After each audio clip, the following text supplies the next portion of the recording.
Hello, everyone. My name is Gitika Gorthy, and today I am very honored to be interviewing a very special guest, Dr. Pandya.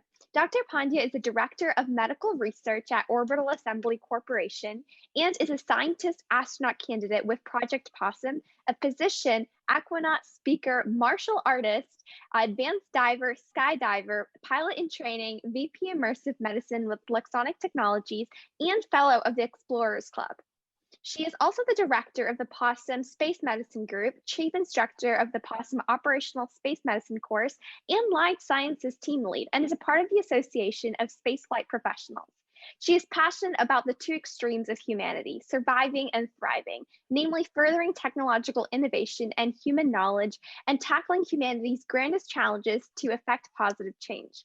I'm so excited to be able to talk with Dr. Pandya's journey, an incredible journey on a deeper level, and learn about her future goals as she treks further into her space journey. Welcome, Dr. Pandya. Thank you so much for taking some time out of your busy schedule to conduct this interview. I am truly honored. Thank you so much for having me. I'm really looking forward to our conversation today.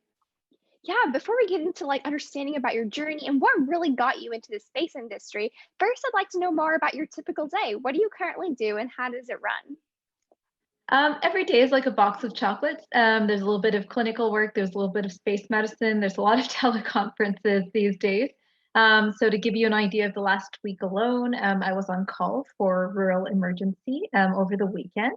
And then I was doing an evening clinic on Tuesday night. In between, I do meetings with Luxsonic, Orbital Assembly, PoSSUM, and then also lots of behind the scenes work in between meetings, answering questions about, for example, medical contingencies on EVA. That's what I've been up to today. And sorry, EVA, for those who aren't familiar, extravehicular activity like a spacewalk or a moonwalk. So every day is a little bit different, but it's a lot of fun. Yeah, I think that's what everyone loves about the space industry is I feel like it's one of those industries where every day is different. There's new research, especially because you're into, the space medicine research, which we'll talk more about. So that's really exciting. And so you were talking how every day is different. And so I'm sure over the past few years, you've been working on very cool and exciting projects and research. So I'm curious, what is the most exciting, if you had to pick one, project or research that you've worked on or are currently working on?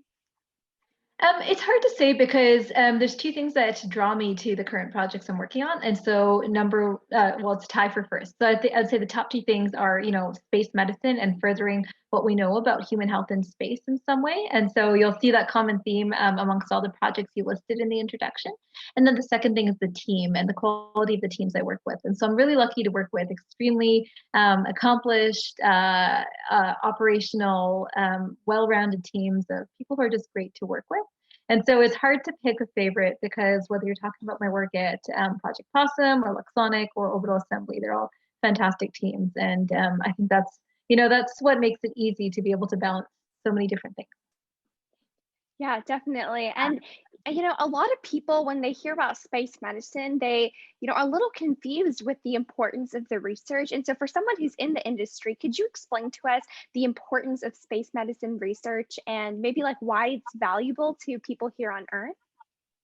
Yeah, that's a great question. And so when I'm often asked, when people hear the terms space and medicine, they seem very disparate. What's the link?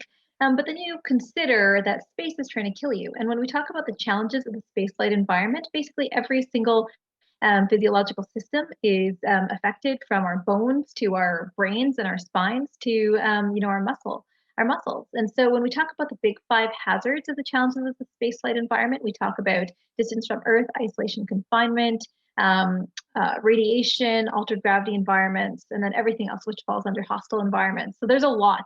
And so to give you a concrete example, we know that after 30 days in space, long duration space flight, astronauts are prone to something that we call the space adaptation or ocular syndrome, where the fluids that bathe our brains and spines shifts upwards, putting more pressure on the brain.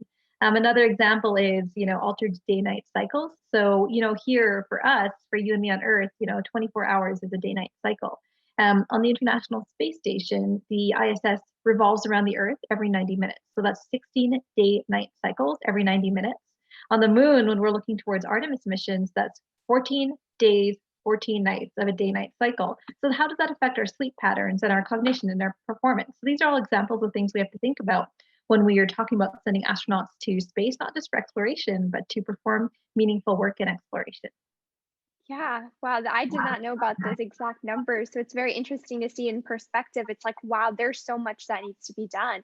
And so, are there like any specific technologies that you're developing right now, or a specific research topic that you're working on, like for example, like bone degradation, or is there any specific sector in space medicine that you're working on tackling? Yeah, there's there's a lot. So briefly, I'll give you a flavor of what I'm working at with each of my projects. So one of the risks on a long duration mission that NASA's identified is the risk of skills deterioration. So imagine you're the crew medical officer for a long duration mission to Mars, and you've first learned how to start an IV on Earth, and then 6 to 9 months, which is the length of time it takes to get to Mars with current technologies. You go without practice, and then suddenly the next time you have to do an IV is on the Martian surface. Well, if you're not practicing, your poor patient's going to look like a pincushion. So you need a way to be able to practice those skills. So with Luxsonic, we're developing virtual reality-based medical education procedures, partly funded by the Canadian Space Agency, and that allow astronauts to keep up their medical skills. An example of another countermeasure or way to mitigate the nefarious effects of space is my work with Orbital Assembly. For those who aren't familiar, we're proposing to put artificial gravity rotating commercial platforms for research and for human occupation in low Earth orbit. And so the question we need to figure out right now is how much gravity, what is the gravity prescription? How much gravity for what duration and what dose and what time is enough to mitigate all of these effects? Is 1/3 gravity like we would see on Mars enough to mitigate the space adaptation or ocular syndrome? Is 1/6 gravity like we would see on the moon? Is that enough? And so that's another aspect or another example of a countermeasure I'm working on. And then finally, with the PoSSUM Space Medicine Group, we do really wonderful, fun things like testing IV, intravehicular activity, and EVA, extravehicular activity spacesuits in operational scenarios, whether that's water landing scenarios, so post-landing or in zero-G. So in those scenarios, we're testing, we're increasing the technology readiness level of those spacesuits, TRL. And we're also looking at the human dynamics, the crew performance, and the human performance aspects in those testing scenarios. Yeah, that's amazing. I feel like one of the best things about space medicine research is there's just so much that's uncertain or unknown, and Yeah. I think that's exactly what makes it intriguing for everyone. Yeah, I realized I didn't answer the second part of your question is, well, how does this benefit us on Earth? And oh my gosh, I've literally written the book chapter on this. And that was maybe 13, 14 years ago. So how Earth has benefited from what advances in space and space medicine is manyfold. And so for example, when we look at bone health in space and how we lose bone density, that actually reflects an osteoporosis state on Earth. So benefits we get with respect to studying bone strengthening and preventing bone loss can help out our elderly and aging population. So for example, NASA and its research collaborators sent up what they called the Mighty Mouse experiment or the Rodent Research 19 experiment to the ISS. And they got the results back in September of last year. And it's a very cool experiment for a couple of reasons. First of all, they have these genetically engineered, jacked up little muscular mice that look very, very cute, but are also very practical. And they have non-engineered mice. And they had these groups on the ground and they had them flown. And then they also engineered a muscle blockade of the ACVR2 receptor to prevent further muscle breakdown and bone density loss. And what they found out with these mighty mice, these really muscular mice, is they actually fared better in spaceflight than their non-genetically engineered counterparts. And they had less muscle breakdown and in some cases even gained bone density and muscle mass. So now imagine that we understand that pathophysiology much better. That has tremendous implications for studying neuromuscular diseases like muscular dystrophy on Earth. So it's not an either or phenomenon. Space medicine research doesn't negate, but it contributes to and furthers our understanding of disease states on Earth. Yeah, it's kind of the same thing with space technology. People are always talking about how technology that was made for space, helps us in our lives here. Like, for example, being able to use our phones or, having the GPS, which is like a tool all of us probably use on a daily basis, was because of space technology. So I think space medicine is the exact same concept. So thank you for giving us a deeper insight into that. Yeah, absolutely. Yeah, and so I'm curious, what future research would you like to see being done, whether it be in space medicine or even other research? Yeah, one of the questions that keeps me up at night is how do we go about building permanent medical capabilities on the moon and beyond? And so it's not just a theoretical question. For those who are, I'm sure you have lots of fans and listeners out there who are very keenly following NASA, the Artemis program, and the plans to put the first woman and next man on the moon as early as 2024, and then eventually establish permanent surface operations by the later part of the decade. So that means that how we're going to do medicine in this austere environment needs to change, because right now, from the time that we hit evacuate on the International Space Station, it's on the order of hours to arriving at definitive medical care in a Soyuz capsule in Kazakhstan. When we talk about how far it gets to go to the moon, it's a 3 to 5 day journey. So now imagine that you have a complex fracture, a broken bone.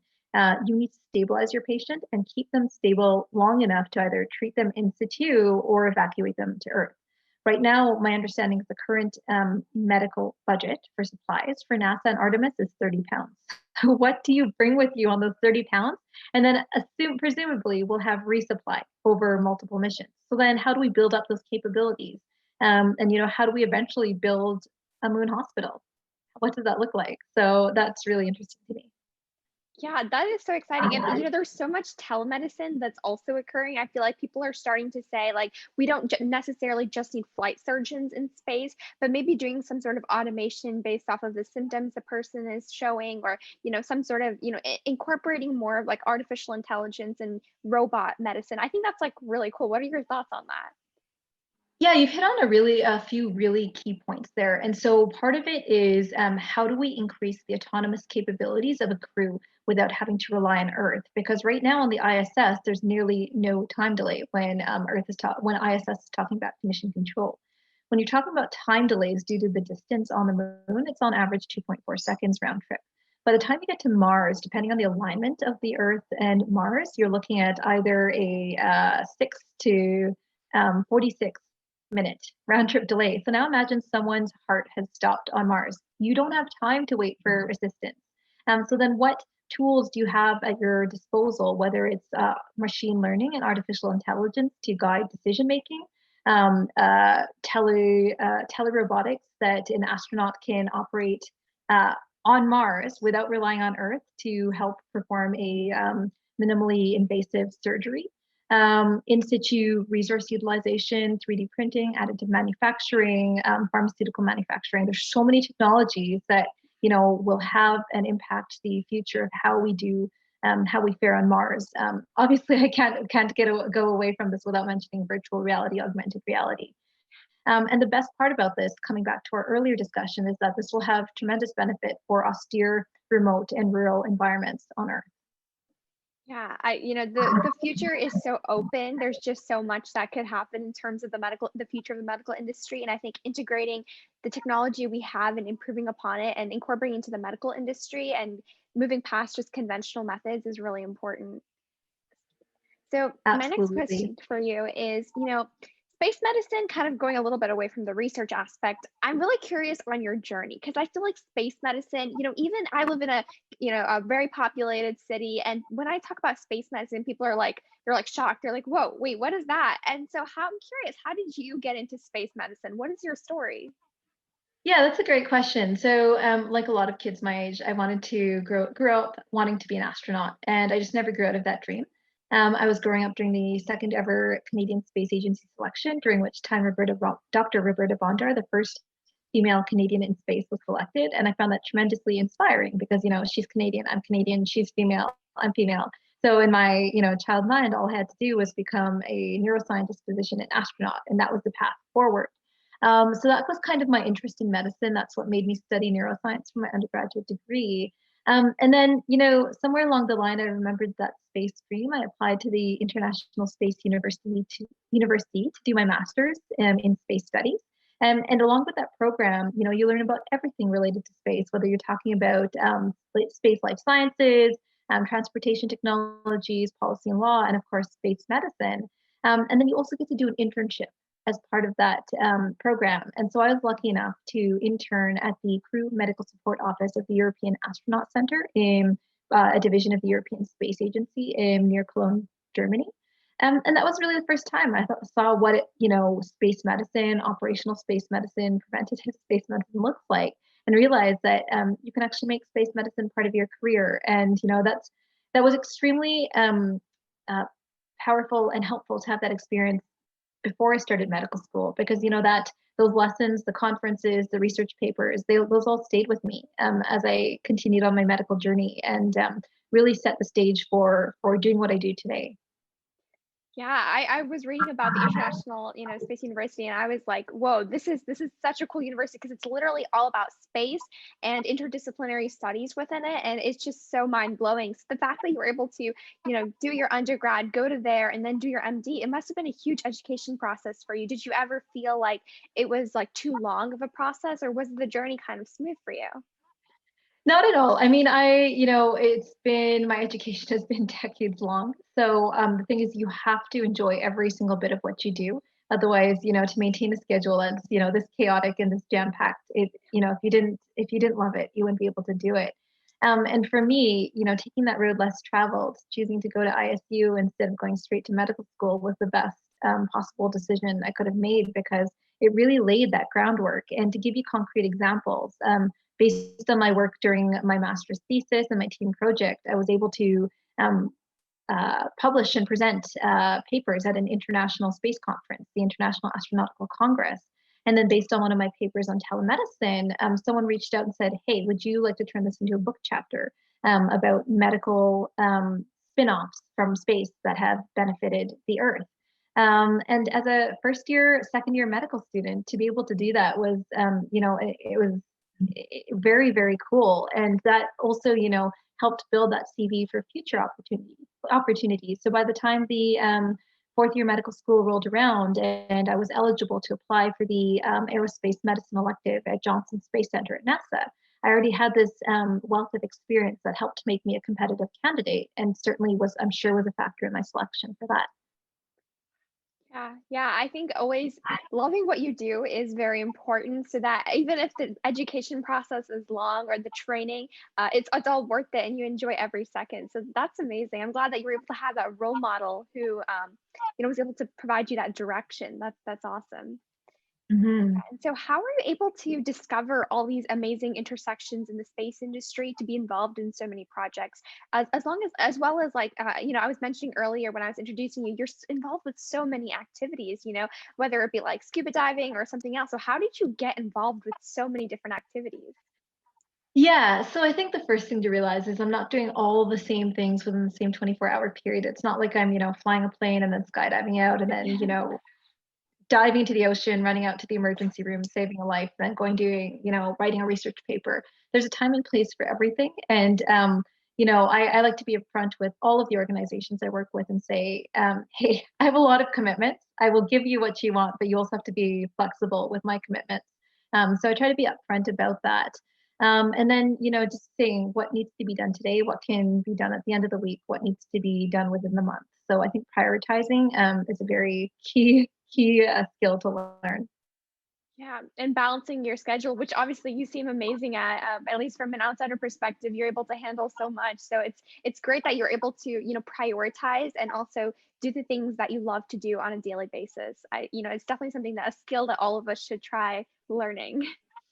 So, why did you want to go to space apart from just the role model? Like, when you said you always wanted to be an astronaut, was there like a certain movie or book? What made you want to be an astronaut? And why do you believe it is important for every person who's interested to be involved in space?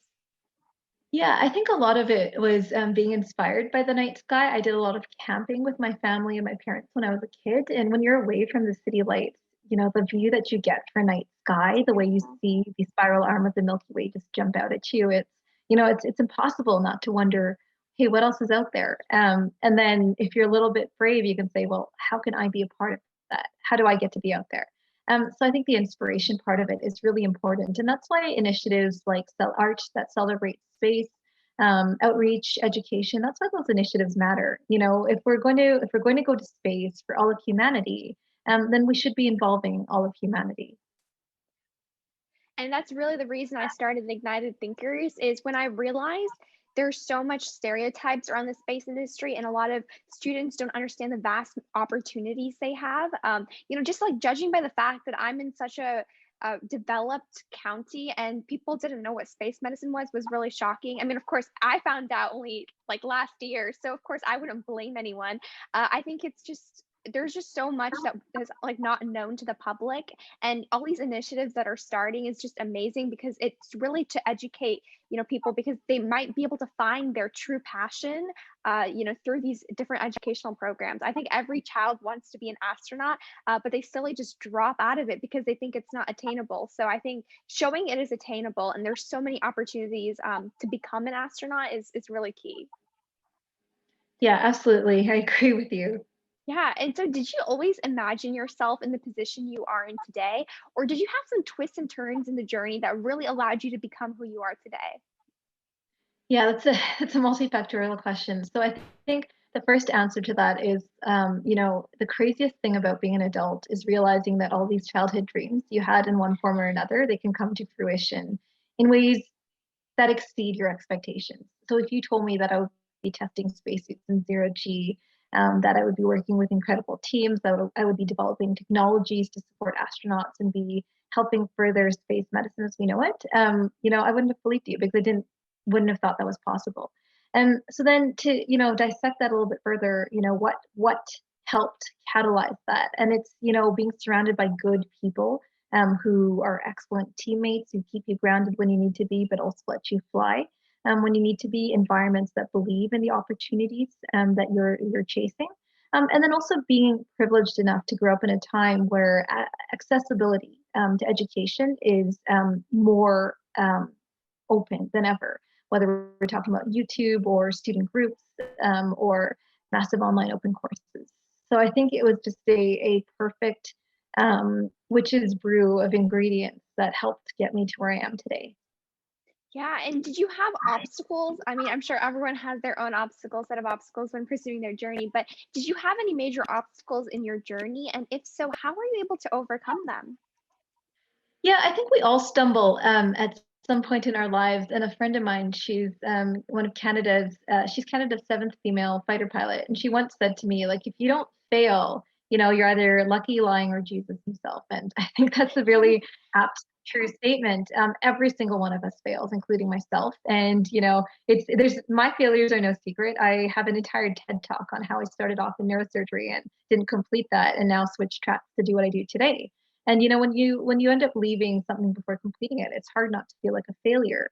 But I always like to say that there's a way to be hard on yourself that's destructive versus a way that's constructive. And so you're going to have missteps, you're going to have things that don't go right. But as long as you figure out a way to debrief and learn from that, and then prepare yourself for the next time you might be in that situation, failure can be a powerful teacher. Yeah, I 100% agree with that. I mean, I feel like every step of the way, whether it be something as small as when you're in elementary school, middle school, high school, college, I feel like every step of the way there is something that, you know, kind of brings you down or is like a block in your pathway. We've all faced it. I think it's important, like you were saying, is to get your priorities straight, understand there's more to this. I think it's really important. Yeah. So thank you. Thanks for sharing that. And so what was key, now we're able to understand a little bit about your space journey. As you were getting older and you realized this is kind of the sector you wanted to go into, what was key to helping you become knowledgeable about the industry you decided to pursue? Like, was there a mentorship, an internship, maybe a volunteer role that helped you, propel you forward? Yeah, that's a very astute question. I'm a huge proponent of paying it forward. And that's because I wouldn't be where I am if successful people hadn't taken the time to invest in me when I was starting out. And I think the most prominent example of this was my first day at NASA when I was interning there. Someone called me on my off-campus office phone, and I said, just no, hold on for a second. I've lost my passport. Because as a Canadian national, you need your passport to get on campus. So that's, was at the forefront of my mind. So it took a second to process that the person on the other end of the line said his name was Colonel Chris Hadfield. And he was reaching out because there was another Canadian reaching out to a Canadian. And it was just sort of like, you're training to be the commander of the International Space Station. I'm sure you're busy. I'm just a medical student. But he was so wonderful about liaising with myself and the other Canadian medical student, and then just answering our questions about a career in space. And that's such a powerful experience to me because he clearly had things to do and he reached out. And, there's so many astronauts who are like that, who just that mentality was like, thank you for doing that. And, I'll try my best to be that to someone else. So Scott Parazynski, the only astronaut to have climbed Mount Everest and been to space and also be an aquanaut. He's always been very gracious with his time and always more like, well, why can't you do that? That mentality is incredibly powerful. And, just realizing how accomplished and busy these people are, but also, being so grateful for their time. That's been a powerful journey, a powerful lesson for me that I try to pay forward to others. Yeah, I mean, when I was doing this interview series, you and many other, professionals have been so flexible with their time and giving, 30 minutes to tell their story and share it. Because, even if one other person is in your shoes and understands your situation, it's like, I'm really glad that you're able to, out of your busy schedules, take this time to do it because, being able to have the opportunity to share your story with others who could potentially be going through the same situation you once were in, I think it's really nice that you're able to give back instead of just being in your own little life. So thank you so much for, you and everyone taking their time to do this interview series. Every time someone agrees, I get like so excited because I'm like, oh my God, they took some time out to do this. And, it's just amazing, so thank you for taking your time to do this. Personally for me, because I want to go into space medicine and, seeing someone who is doing the same thing that I want to do is just amazing. So, it's exciting to talk with you. Oh, thank you. I'm glad that you're getting so much out of this. It's my pleasure. Yeah. And, every day I go on like social media, I see there's like new space medicine or space technologies being invented or a new discovery. And I feel like space is rapidly changing and there's like new innovations and discoveries every day. So how do you keep up with like all these constant changes and like rapid skill changes when you're so busy with other things? Yeah, there's two answers to that. It's a great time to try to be learning. Sometimes it is like drinking from a water hose. I have friends who know my interests, and they'll say, "Hey, did you here? Check out this article on what happened to Scott Kelly's heart in space." And they'll know to send it to me. So that's really helpful. And then the other part is that's a good thing. That just means there's more space for more people. There are a lot of hard problems out there, and space needs good people who are smart and hardworking to work on these problems. It's not going to be one person that solves the bone density loss problem as well as the space adaptation neuroocular syndrome. We're going to need lots of researchers, lots of flight surgeons, lots of technology developers, lots of startups. There is a lot of space. Okay, there's space for all of us. We're not going to run out of problems anytime soon. Yeah, that's I was literally saying that the other day. I was like, there's space for everyone in space, most literally. I feel like space, one lady was saying space is a place, literally. It's like its own little world almost because it has everyone is required. I mean, from the rocket scientists to also like the marketing, journalism, marketing, business, policy, like everyone is required and needed. It's such a big place with so many opportunities. And so when you're reading these different articles, what excites you and what makes you nervous about the future of the space industry? Um, well, when I see proposals for, hey, let's send 100 people to X, I want to know what the plan is. So space is risky, space is expensive, space is hard. So we always need to be talking about our plans, A, B, C, D through E, and through Z actually. And we need to be thinking about what can go wrong, how is space going to kill me, what can go right, what's the most likely thing to happen. And so, there are, a bajillion to invent a number space concepts and projects and companies out there. And you can certainly have an astronomically impossible dream, but you need to have a plan behind it. And so, for example, when there's suggestions to do X with humans in space, my question always is, well, what are your countermeasures? What are your contingencies? What's your plan? Yeah, and I think that's really important. It's like always something that we need to be cautious of. And what makes you excited about the future? There's so much. I would say on the space medicine aspect, coming back to what we were talking about with Artemis, how do we, what does um, building a hospital off world look like? That's a really interesting question. I want to know. I want to be part of that. I want to help build that infrastructure. So that's key. And then coming back, stepping away from the space medicine a little bit is, how do we democratize access to space? how do we make it, as you were saying, that such that space is not just for researchers and engineers and pilots, but for the storytellers and artists and athletes as well? And what happens when we catalyze that access? And what happens when we have space as a readily accessible platform? So that's what really excites me about the future. Yeah, and I believe space medicine has the power to make space accessible for all because currently astronauts who are sent to space are the most fit, most educated, really smart individuals. And I think being Mhm. able to get into space tourism and sending like civilians who are maybe not as trained to go to space and allowing those diverse individuals with diverse body conditions is something that space medicine really opens the door for. So I know that definitely making space accessible, it gets me excited. And so, my last question for you to wrap up the interview, now that we were able to learn about your story and research, is what advice do you have for young people regarding their pursuit of a passion in the STEM field, space industry, or really any career? Something that you wish you knew when you were like a college student or a high school student? I would say my advice is, become the hardest working person you know. It's not something you're born with. It's not like a talent.